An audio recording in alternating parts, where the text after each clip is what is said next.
하나님 말씀 보시겠습니다. 마가복음 12장, 마가복음 11장입니다. 주보에 잘못 나왔어요. 11장 20절입니다. 12장이 아니고 11장입니다. 우리 한 절씩 교독합니다. 20절로 25절까지 교독합니다. 그들이 아침에 지나갈 때 무화과 나무가 뿌리째 마른 것을 보고 베드로가 생각이 나서 여짜오되 라피여 보소서 저주하신 무화과 나무가 말랐나이다. 예수께서 그들에게 대답하여 이르시되 하나님을 믿으라. 내가 진실로 너희에게 이르노니 누구든지 이 산더러 들리어 바다에 던져지라 하며 그 말하는 것이 이루어질 줄 믿고 마음에 의심하지 아니하면 그대로 되리라. 그러므로 내가 너희에게 말하노니 무엇이든지 기도하고 구하는 것은 받은 줄로 믿으라. 그리하면 너희에게 그대로 되리라. 서서 기도할 때에 아무에게나 혐의가 있거든 용서하라. 그리하여야 하늘에 계신 너희 아버지께서도 너희 허물을 사하여 주시리라 하시니라. 아멘. 오늘 이 말씀을 가지고 하나님을 믿고 용서하라, 하나님을 믿고 용서하라라는 제목으로 함께 말씀을 나누겠습니다. 한번 따라합니다. 하나님을 믿고 용서하라. 함께 하겠습니다. 하나님을 믿고 용서하라. 오늘 설교 말씀이 이 한 소절에 다 담겨 있습니다. 이 한 소절을 기억하셨으면 좋겠습니다. 우리 함께 외쳐볼까요? 기도하면 하나님을 같이 할까요? 기도하면 됩니다. 하나님이 하십니다. 하나님을 믿습니다. 아멘. 잘 외쳤어요. 우리가 이 구절이 이걸 외칠 때가 사실은 이 교회를 건축하기 시작할 때였어요. 제가 할 때 기도하면 됩니다. 하나님이 하십니다. 이걸 한 6개월 외쳤어요. 그러고 난 다음에 이게 이제 중간에 뭔가 막힌 문제가 생겼어요. 그 문제 때문에 고민하고 있을 때 하나님이 새벽 2시에 제가 잠이 안 와가지고 새벽에 교회에 기도하러 새벽 2시에 가는데 집에서 교회 가는 그 길에 오늘 본문 말씀을 떠올리게 하셨어요. 22절에 보면 하나님을 믿으라. 이런 하나님을 믿으라 이 말이 사실은 사실 목사가 하나님을 안 믿고 누가 믿겠어요? 목사인 제가 하나님을 믿고 있잖아요. 근데 저보고 하나님을 믿으래요. 오늘 본문도 예수님이 그들에게 대답하여 이르시되 하나님을 믿으라 그러잖아요. 이거 그들이 누구죠? 제자들이 제자들이 지금 예수님을 따라가 3년을 따라다니고 이제 마지막 일주일을 남겨두고 있는 이 시점에 제자들을 향해서 하나님을 믿으라 그랬어요. 이게 말이 지금 안 맞잖아요. 오늘 본문을 보십시오. 12절로 이제 25절까지 연결된 거예요. 12절에서 25절까지 연결되어 있는데 중간에 샌드위치처럼 15절로 18절에 성전 정결 사건이 나와요. 무화과 나무의 그 사건을 이야기하면서 중간에 샌드위치처럼 끼워 넣은 것이 성전 정결 사건이에요. 성전에 들어가가지고 예수님이 그냥 매매하는 자 다 쫓아내시고 돈 받고 온 자들 비둘기 파는 사람들의 의자와 상들을 다 엎어버렸어요. 난리가 났죠. 근데 이 사건하고 무화과 나무 사건하고 무슨 연결을 지금 짓기 위해서 이 저자가 가운데에 샌드위치처럼 그걸 딱 집어넣어 놓고 그 다음에 오늘 20절에 아침에 지나갈 때 무화과 나무가 뿌리째 마른 것을 보았다. 그렇게 성경은 이야기하고 있습니다. 무언 연결이 있잖아요. 연결 없이 이렇게 의도된 것이 없이 성경 저자가 기록을 하지 않을 거예요. 그 부분하고 그럼 뿌리채 마르고 난 다음에 베드로가 생각이 났어요. 어제 우리가 지나갈 때 예수님이 열매 없다고 그냥 한마디 하셨잖아요. 이제부터 영원까지 사람이 너에게서 열매를 따먹지 못하리라. 예수님이 한마디 툭 던지고 갔는데 다음날 와보니까 이 나무가 뭐예요? 뿌리채 말라버렸어요. 지금 예수님 무화과 나무가 뿌리채 말랐네요. 무슨 일이에요? 라고 물어봐요. 근데 갑자기 또 예수님이 뚱따지같이 하나님을 믿으라 그랬어요. 도대체 지금 뭔 말씀을 하시려는지 전혀 지금 연결이 안 되어져요. 제자들 보고 하나님 믿으라. 그러고 난 다음에 기도하면 그대로 된다. 그래놓고 또 마지막에 25절에 가서 기도할 때 용서해라. 25절에 용서하라 그래요.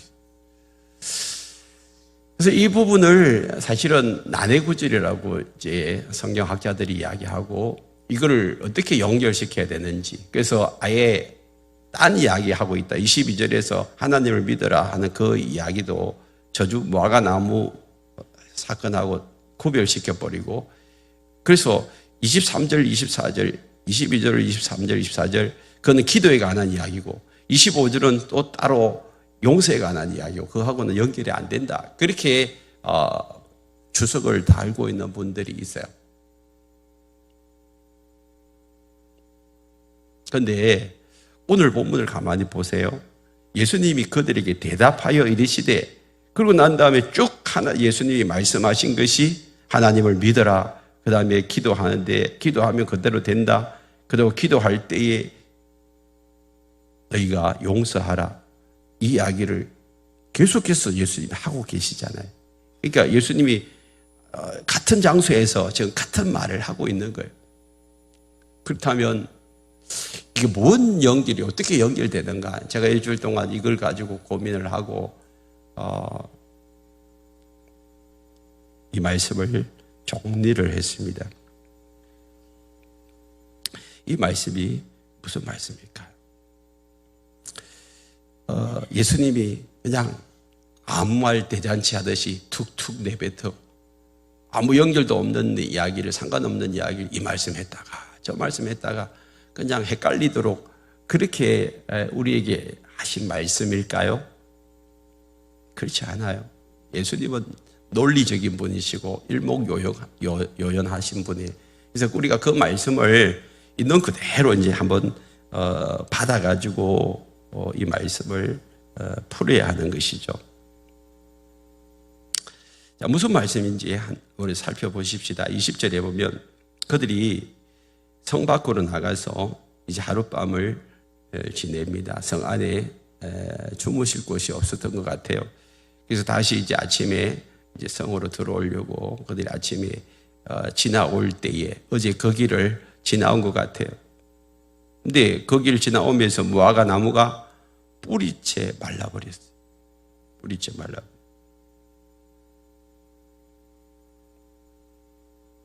너무 신기해가지고 베드로가 라비오 선생님 저기 보이소, 저 무화과 나무가 말랐네요. 뭐 그러잖아요. 자, 베드로가 지금 이제 보니까 너무 신기한 거예요. 어제까지 멀쩡한 나무가 오늘 아침에 지금 완전히 말라버렸어.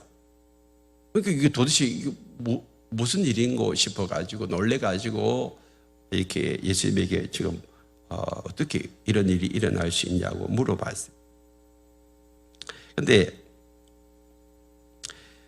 예수님이 지금 20절에 이 말씀, 이 뿌리채 마른 것은 예수님이 하신 역사인데 그 위에 성전 정결 사건하고 어떻게 연결이 될까요?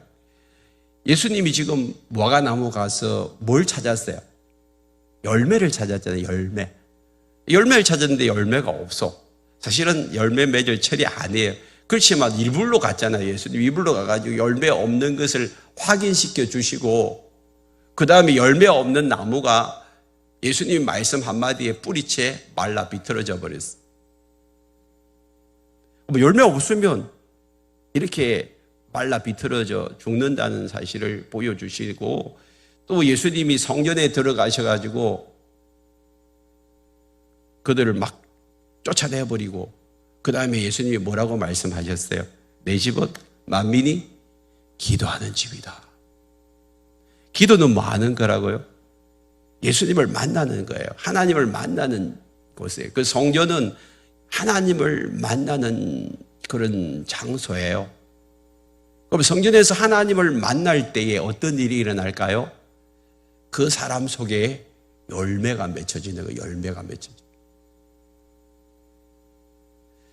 성전 안에서 하나님을 진실로 만나면 요한복음 15장에 보면 저가 내 안에 내가 저 안에 있으면 그건 하나님을 만나는 시간이거든요. 예수님을 만나면 예수님이 내 안에 계시고 내가 예수님 안에 들어가면 그 사람은 많은 열매를 맺나니 나를 떠나서는 아무것도 할 수 없다라고 예수님 말씀하고 계세요.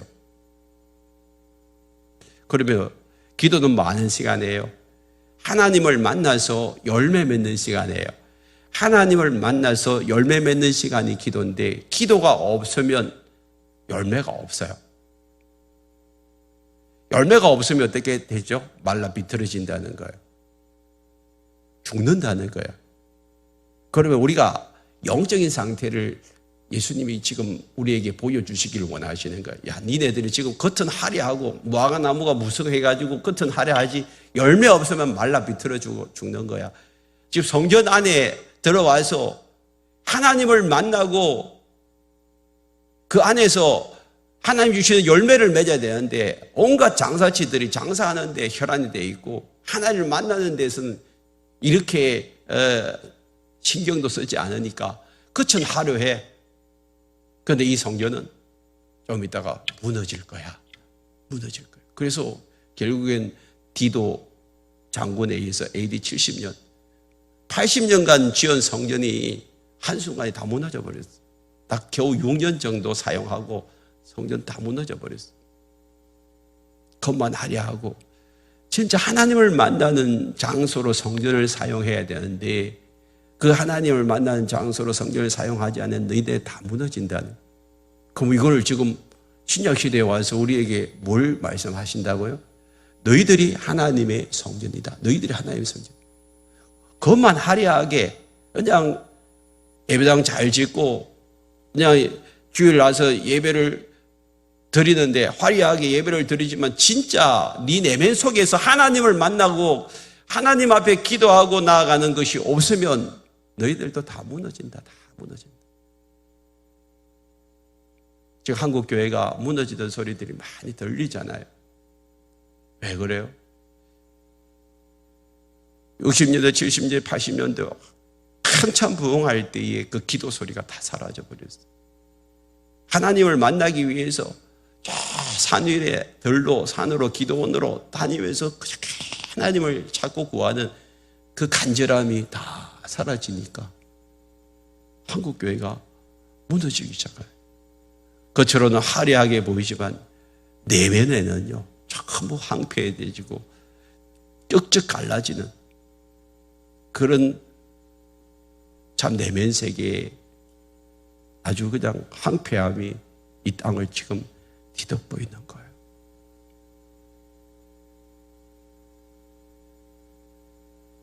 오늘 주님이 우리에게 말씀하십니다. 지금 베드로는 밖으로 드러난 허상을 이야기하죠. 그러나 예수님은 지금 영적인 상태를 그들에게 가르치기를 원하고 있습니다. 하나님 나라 백성들은 반드시 열매 맺는 삶을 살아야 될 줄 믿습니다. 내면이 성령으로 충만해야 돼요. 그리고 내 안에서 하나님을 드러내는 삶, 그것이 열매 맺는 삶이에요. 무화과 나무가 무화과를 맺지 못하면 아무짝에도 쓸모없는 거예요. 그리스도인들이 그리스도인다운 열매를 맺지 않으면 아무짝에도 쓸모가 없습니다. 지금 여러분들은 어떤 열매를 맺고 있나요?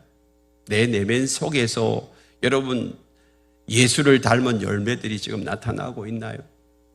아니면 여전히 내 마음은 갑갑하고 답답하고 힘들고 외롭고 그런 마음으로 지금 채워져 있나요? 오늘 주님께서 우리에게 말씀하십니다. 하나님을 믿어라. 하나님을 믿어라. 뜬금없이 왜 하나님을 믿으라고 말씀할까요? 하나님은 어떤 분이에요? 오늘 히브리서 11장 6절을 한번 보시겠습니다. 믿음이 없이는 하나님을 기쁘시게 못하나니 하나님께 나아가는 자는 반드시 그가 계신 것과 또한 그가 자기를 찾는 자들에게 상 주시는 이심을 믿어야 한다. 뭘 믿어야 된다고요? 첫 번째는 하나님이 계신 것을 믿어야 돼. 두 번째는 그를 찾는 자들에게 상 주시는 이심을 믿어야 돼. 여러분, 진짜 여러분이 하나님이 살아계심을 믿으시나요? 지금도 하나님이 살아계심을 믿으시나요? 근데 왜 하나님이 살아계심을 믿으면서 왜 여러분 힘으로만 하려고 하고 여러분 힘으로 안 되면 절망하고 좌절하나요? 지금 여러분 낙심하고 포기하고 절망한 이유가 뭐예요? 여러분 힘으로 하다가 안 되니까 절망하고 낙심하고 포기한 거 아니에요. 여러분 왜 외롭습니까? 하나님 살아계시는데 왜 외로워요? 왜 힘들어하세요? 하나님이 살아계시는데 하나님이 우리 아버지라고 하시고 여러분들은 하나님이 자녀라고 하면서 왜 그렇게 힘들어해요? 자녀가 힘들면 아버지한테 가면 되잖아요. 아버지한테 가서 도와달라 하면 아버지가 능력이 되면 도와줘요. 저도 능력이 되면 자녀들에게 마음껏 도와주겠어요. 그런데 능력이 안 될 때가 많지만 능력이 되면 도와줘요. 우리 하나님은 천지 만물을 창조하시고 지금도 이 우주 만물을 다스리신 하나님이에요. 그 하나님 나의 아버지심을 믿습니까? 그렇다면 여러분들이 그 아버지 앞에 나아가서 여러분들이 그 아버지 앞에 기도하면 되잖아요. 반드시 자기를 찾는 자들에게 상 주신다는 것은 주님이 해결해 주신다는 거잖아요. 해결해 주신다. 오늘 우리의 삶에 있어서 주님이 살아계심을 믿고 그분이 나의 삶을 간섭하시고 다스린다는 것을 믿는다면 오늘 내 삶의 모든 문제는 해결될 줄 믿습니다. 염려할 게 없어요. 뿐만 아니라 23절을 보세요. 내가 진실로 너에게 이르노니 누구든지 이 산들어 돌려 바다에 던져지라 하며 그 말하는 것이 이루어질 줄 믿고 마음에 의심하지 아니하면 그대로 된다.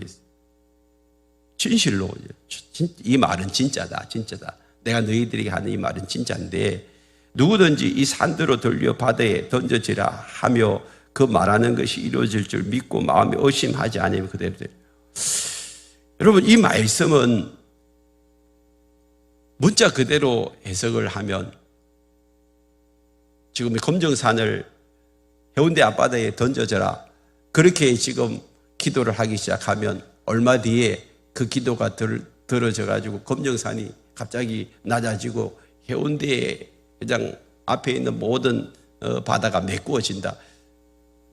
그 이야기를 지금 하기를 원하실까요? 진짜 이 말씀을 문자대로 믿어가지고 어느 목사님은 자기 교회 앞에 산들이 없어지도록 기도했는데 어느 날 막 포크레인하고 막 오기 시작해가지고 그 산이 다 없어지고 거기다 아파트를 짓기 시작하더래요. 그래서 아파트 그 땅을 이제 투기해가지고 그 땅이 땅값이 높아지기를 원한다면 그렇게 기도하세요. 그런데 하나님이 이 기도를 지금 그렇게 하라고 한 거 아니잖아요. 이거는 비유예요, 비유. 산을 들어가지고 바다에 던져져라. 이거는 지금부터 여러분들이 검정산을 놓고 기도하기 시작하면 죽을 때까지 기도해도 검정산 안 없어져요. 내가 장담하건대 저 검정산 그대로 있는 거예요. 이거는 불가능하다는 거예요. 불가능한 일. 불가능한 일을 놓고 기도할 때에 하나님은 가능케 하신다. 그렇잖아요. 성경에 그런 일들이 얼마나 많아요. 홍해가 갈라지고 여리고성이 무너지고 죽은 지 나흘이 될 때는 나사로가 다시 살아나고 예수님이 십자가에서 죽으시고 난 다음에 3일 만에 부활하시잖아요. 이거는 도대체 있을 수 없는 이야기. 이런 이야기들 때문에 예수 믿으라면 나 성경 보니까 동화책이다. 동화책. 이런 이야기들만 없으면 나 예수 믿겠는데 이런 걸 어떻게 믿으라냐? 갑자기 보리떡 5개, 물고기 2마리 가지고 예수 기도하니까 5,000명, 아니 아이들까지 2만 명 다 먹이고, 이게 소설이고 이게 동화책이지, 이런 걸 가지고 나보고 믿으라. 이성적으로 이게 납득이 되냐는 거예요. 이해가 되냐는 거예요. 그래서 나는 예수 못 믿겠다고, 너희들이 믿으라고 그렇게 이야기하잖아요. 그래서 여러분, 사람이 만든 신들을 보면요, 거기 경전들을 보면 다 이해가 돼요. 그래서 도덕적으로 윤리적으로 차원 높은 삶을 살아라고 그렇게 이야기를 해요.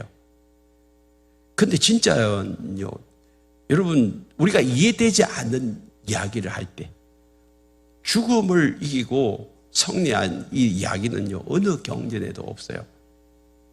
십자가와 부활 이야기를 여러분 어느 경전에 찾아보세요. 없어요. 죄와 사망과 저주와 질병의 권세를 끊어버리고 생명으로 부활하신 예수 그리스도, 그 이야기를 누가 하고 있어요? 아무도 못하고 있어요. 그러므로 우리가 이 땅을 살아가면서 내가 이해되어지는 이야기만 믿으려고 하고 이해할 수 없는 이야기는 동화책으로 치부하는 그 정도의 신앙을 가지면 아무 일도 일어나지 않아요. 여러분, 천지를 만드시고 지금도 이 우주를 다스리신 하나님, 그 하나님이 못할 게 뭐가 있어요? 살아계신 하나님을 여러분 믿는다면 내 삶에 기적은 반드시 일어납니다. 도대체 의사도 할 수 없는, 도대체 이거 치료 불가능한 그런 병인데 도대체 어디서 어떻게 치료를 받았냐고. 의사도 깜짝 놀랄 일들이 여러분 믿음 안에서 일어나는 줄 믿습니다. 믿음의 세계는요, 놀라운 일이에요. 그래서 불가능한 것을 가능케 하시는 분이 우리 하나님이다. 그걸 마음에 의심하지 않는, 마음에 의심하다는 말은 하나님이 살아계심을 의심하지 말고 하나님이 모든 것을 가능케 한다는 사실을 의심하지 않는다면 하나님이 그 믿음을 보시고 응답해 주신다는 거예요. 그래서 오늘 우리가 이 땅을 살아가면서 중요한 것은 열매 맺기 위해서 기도의 자리에 앉아 있어야 돼요. 아무리 바빠도 여러분 기도를 놓치지 마시길 바랍니다. 기도하는 것은 하나님을 전적으로 신뢰하는 것이고 하나님과 연합하는 시간이, 그래서 하나님과 만나는 사람들, 그런 사람들은 하나님을 신뢰하고 하나님을 사랑하기 때문에 하나님 앞에 나오는 거예요. 그런 자들에게 24절을 이렇게 말씀합니다. 그러므로 내가 너희에게 말하노니 무엇이든지 기도하고 구하는 것은 받은 줄로 믿으라. 그리하면 너희에게 그대로 되리라. 여러분, 이 말씀을 착각하는 사람들이 많습니다. 내가 무엇이든지 말하면 도깨비 방망이처럼 뚝딱 나올 것이라고 생각해요. 그래서 내가 지금 아파트 한 채가 필요합니다.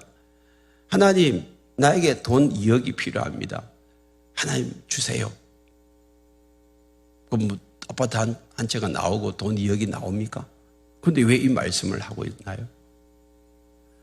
오늘 하나님께서 우리에게 말씀하시는 것은요, 너 욕심이 아니고 하나님의 뜻대로 구하라. 기도는 하나님의 뜻을 구하는 것이다. 내 뜻을 구하는 게 아니에요. 내 욕심을 구하는 게 아니에요. 기도하면서 내가 원하는 야망과 내 욕심대로 하나님이 채워줄 것을 여러분 아무리 기도해 보세요. 하나님은 그 기도 안 들어주세요.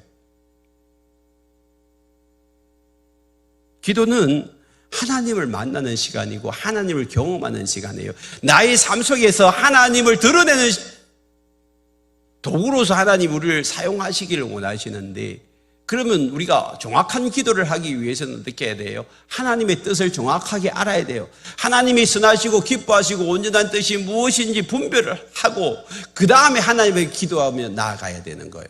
그럴 때 하나님이 그 기도는 100% 들어주신 줄 믿습니다. 늘 생각하셔야 돼요. 여러분 기도가 하나님 앞에 드려질 때에 이건 내 욕심인지 내 야망인지 아니면 하나님의 뜻인지, 이것을 통해서 하나님이 기뻐하실 것인지 아니면 내 욕심을 채울 것인지 한번 분별해 보세요. 그 정도는 분별하잖아요. 내 욕심껏 여러분 기도하고 있는데 하나님이 안 들어주신다고 불평하고 원망하지 마세요. 그건 당연한 거예요. 너희도 먼저 그의 나라와 그의 의를 구하라. 그리하면 이 모든 것을 너에게 더하신다고 말씀하셨으니 하나님 나라를 위해서 구하는 모든 것을 하나님께서 채워주시고 또 채워주시고 응답해 주신 줄 믿습니다. 그렇다면 자, 이 말씀을 통하여서 하나님이 여기서 끝내면 좋겠는데 25절에 보니까 서서 기도할 때 아무에게나 혐의가 있거든 용서하라. 그리하여 하늘에 계신 너희 아버지께서도 너희 허물을 사하여 주시리라. 도대체 이 말씀이 어떻게 24절하고 연결이 되어질 수 있을까요?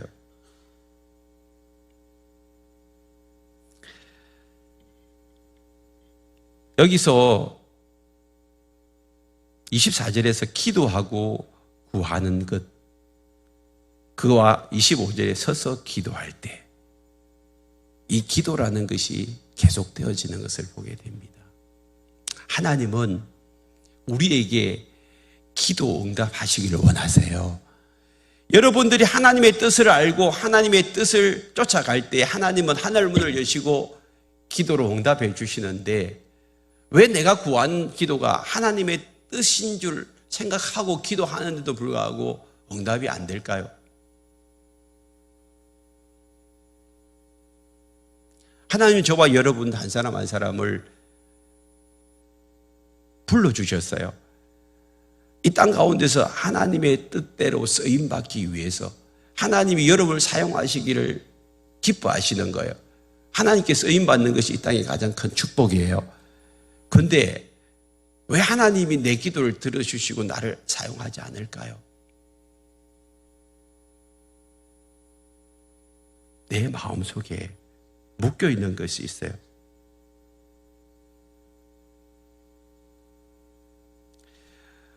오늘 주님이 우리에게 이렇게 말씀하세요.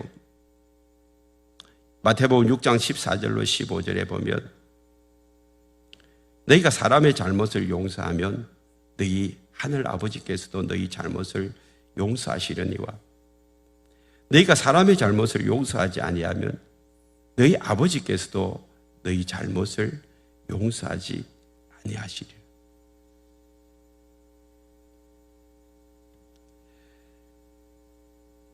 주님이 기도할 때에 너희 안에 용서하는 마음이 없으면 내가 너희 기도를 안 들었겠다는 거예요. 하나님과의 대화의 창이 닫히는 가장 큰 이유가 내 마음에 용서하지 못하는 마음이 있기 때문에. 여러분, 이 용서는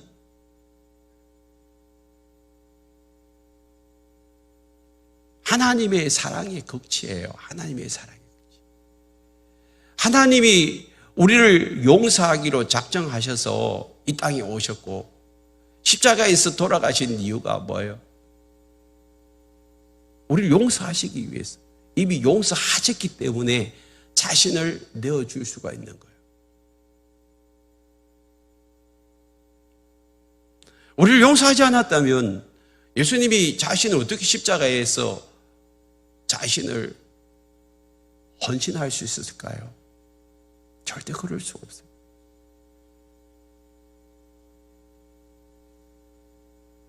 예수님이 우리를 위해서 자신을 드린 것 같이 너희들도 용서하라는 에베소서 4장 32절에 보면 서로 친절하게 하며 불쌍히 여기고 서로 용서하기를 하나님이 그리스도 안에서 너희를 용서하신과 같이 하라. 다 같은 죄인을 예수님이 십자가에서 용서해 주시고 자신을 헌신한 것처럼 너희들도 나처럼 용서하래. 나처럼 용서.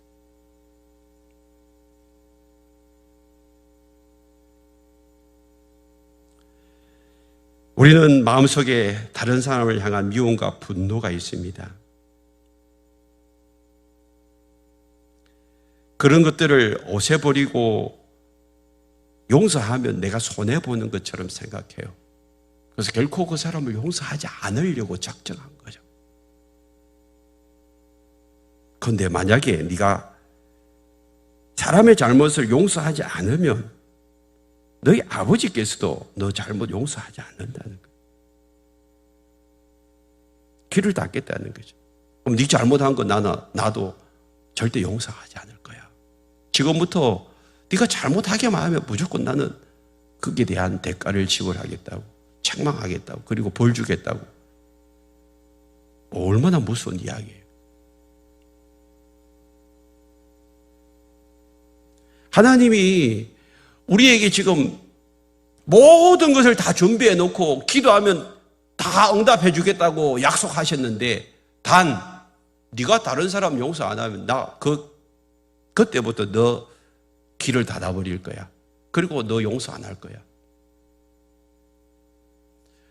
그러면요, 우리 안에 여러분 용서치 못하는 마음들이 생기면요, 그때부터 내 마음이 얼마나 황폐해지는지 몰라요. 분노 에너지가 막 올라오기 시작해요. 어떻게 하더니 저 사람을 한번 갈봐볼까.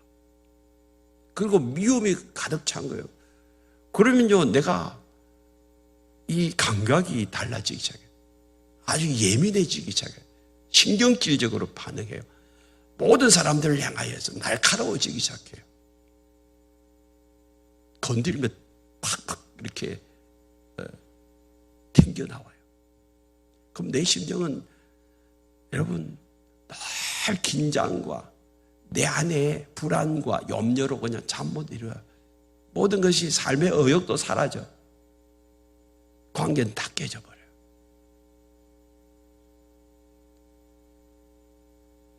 하나님이 그 사람을 용서하고 그 마음을 만져줘야 되는데 하나님도 귀를 닫아버리면 그때부터는 이제 끝나는 인생이죠. 그렇게 살고 있으면요, 뭐요? 악한 영, 더러운 영들이 자기 밥을 만난 거예요. 지금 악한 영이 두루 다니며 삼킬 자를 찾고 있는데 그런 심령을 딱 만나면 얼마나 좋아하는지 몰라요. 그래가지고 자기 종로로 대가 끌고 다니는 거예요. 그러면 사람이 황폐해지기 시작하는 거죠. 무슨 이야기입니다. 네가 사람의 잘못을 용서하지 않으면 너희 아버지도 너 잘못을 용서하지 않겠다는 거예요. 그리고 너가 아무리 기도해도 나는 길을 닫아버린다는 거예요. 그러면 기도 응답이 일어나지 않아요. 오늘 주님이 이렇게 말씀하십니다. 지금 너 심령 안에 하나님과의 만남이 없는 것은 마치 성전 안에서 장사치들이 장사하는 것과 무화과 나무에 열매가 없는 것과 똑같다. 하나님과의 관계가 지금 단절되어 있는 것은 네 안에 다른 사람들을 용서하지 못한 마음이 있기 때문이야. 그래서 내가 너희를 용서한 것처럼 너희들 서로 용서하라. 그 용서하기 위해서는 네가 다른 사람들을 친절하게 하고 그 다음에 불쌍히 여기라. 불쌍히 여기라. 너 안에 그 사람을 불쌍히 여기는 마음이 있으면 다른 사람을 용서할 수 있다는 거예요.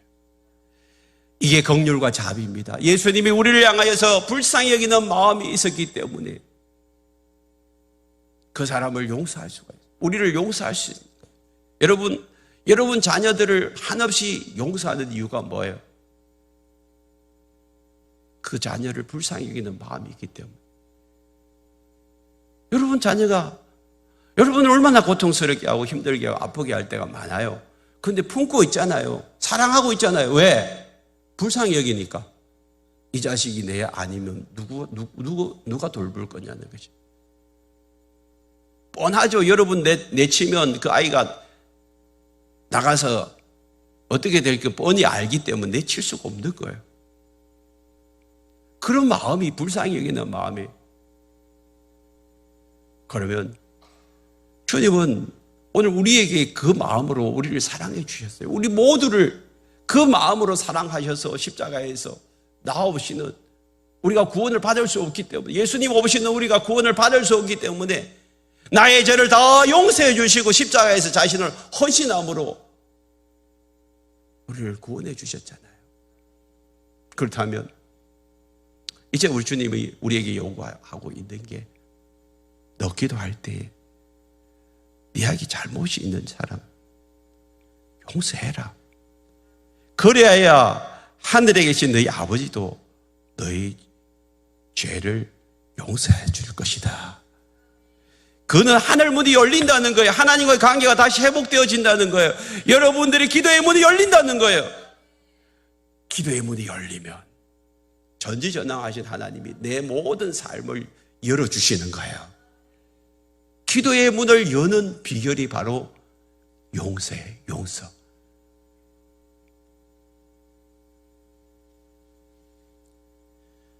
우리가 더 이상 껍데기 같은 신앙생활을 벗어버려야 합니다. 나의 성전이, 내 몸이 하나님의 성전임을 알고 매일매일 주님과의 만남을 통하여서 내 삶이 새로워지기를 원한다면 내 마음속에 있는 다른 사람을 향한 미움과 분노를 없애버려야 합니다. 그것은 용서만이 답입니다. 그때 기도의 응답을 받게 되고 내 삶에 산을 옮기는 것 같은 도저히 우리가 할 수 없는 놀라운 일들이 우리의 삶에서 일어나는 줄 믿습니다. 그러므로 우리는 하나님을 믿어야 합니다. 로마서 12장 19절을 보세요. 내 사랑한 자들아, 너희가 친히 원수를 갚지 말고 하나님의 진노하심에 맡기라. 기록되어서 내 원수 갚는 것이 내게 있으니 내가 갚으리라. 곧 주께서 말씀하시니라. 여러분, 원수 갚는 일은 힘든 일이에요. 굳은 일이에요. 그 굳은 일을 하나님이 직접 하시겠다고 하잖아요. 여러분, 영화에서 복수혈전이 있어요. 이 막 그 힘들게 한 사람에게 찾아가가지고 그냥 복수하면 통쾌하죠. 통쾌. 그래가지고 막 관중들이 박수치고 막 그게 인기가 이제 높아가지고 뭐 1000만 관중 동원하고 뭐 이러잖아요. 복수하는 것이 너무 멋지고 통쾌하니까 이게 대리만족이에요. 대리만족.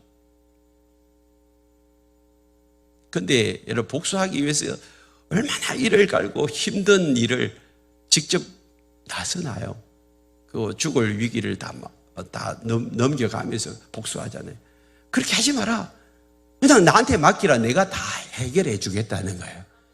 그럼 우리가 하나님을 믿는다면 나를 힘들게 하고 고통스럽게 하고 아프게 하고 나를 괴롭히는 그 모든 사람들을 그냥 하나님이 갚아주시겠다고 믿고 그냥 하나님에 맡기는 거예요. 그게 기도예요. 그게 기도. 그게 용서란 말이에요.